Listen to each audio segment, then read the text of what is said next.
So, Sadhguru, our mothers have set amazing benchmark. The moment you say mothers, Yeah. they're giving a sound ambience of babies crying. Oh, okay. Perfect. That's the halo effect, I think. Yeah. So they've set quite a big benchmark of being an ideal wife. However, I, or girls of my generation, feel that we cannot be as good as wife as my mother has been, or our mothers have been. So should I feel that I am falling short of in my personal life, or should I feel that I'm not giving enough justice to my marriage once I'm married? How should I feel about this? You know, our center in the United States is in Tennessee. Tennessee is a little one kind of state, okay.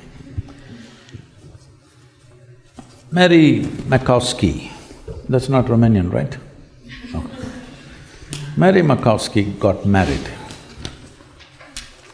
And after their honeymoon, they came home and she threatened him that she's going to make a dinner all by herself. I'm sorry, she said she'll make dinner for the new husband.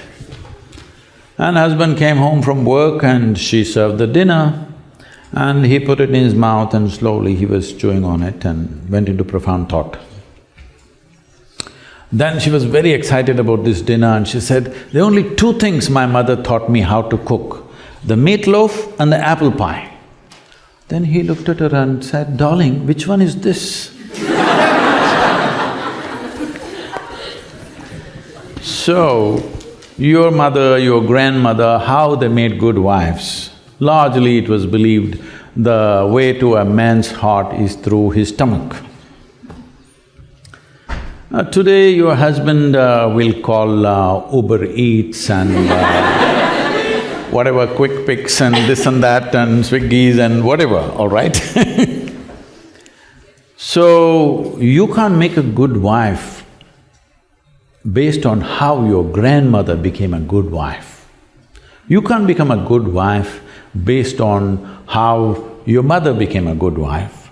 Situations have changed, expectations have changed. It's not in the stomach anymore. For some it's gone up into the head, for some it's gone further south. Yes?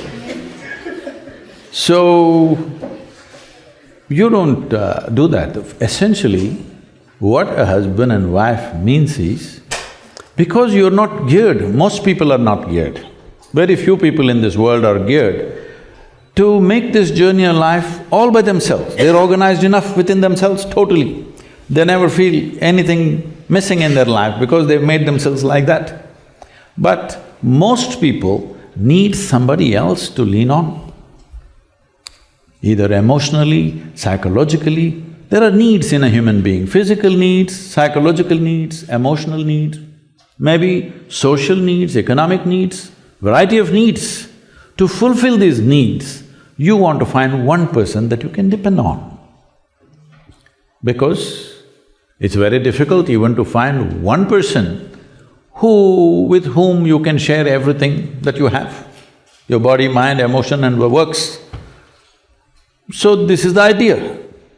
Formalizing it is so that every time you get some little friction, you don't fall apart, so little tying up so that things don't fall apart very easily, all right? Nothing else. The biggest mistake humanity made was, they started saying marriages are made in heaven, that's why it's such a mess. No, it's done here. If you see, marriages are made between us, and we took responsibility for who we are, we could have made it work, but the damn thing is made in heaven.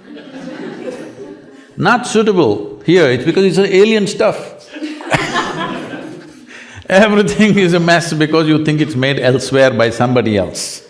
If you understand it's made by you for your well-being, to fulfill your needs and your purposes so that you can go through this journey of life with least amount of trouble and friction, then you would handle it more responsibly, isn't it? And according to contemporary needs, not how your grandmother did her marriage You can't do it that way because expectations and situations have completely altered themselves. So, if you hold somebody who is your friend and who is your need, you must understand. You are in this relationship because you need. Maybe the other person also needs, but that's from their side. As far as you are concerned, you made this relationship because you need it badly, isn't it? If you understand and you're always grateful for this, that somebody is fulfilling all your need, you would handle it well. You wouldn't make a misery out of it. But now you think somebody else needs you, then you will make a mess out of it. You understand, you need it. Well, the other person also needs to understand he needs it. Now there is a cohesion. If you think, oh, you need me, so I'm going to exploit you. No, this is not about you squeezing happiness out of somebody or they squeezing happiness out of you. If two happy people meet, then there can be something wonderful happening between them. But you are a misery and you think somebody else should be the source of your happiness, well, it'll multiply.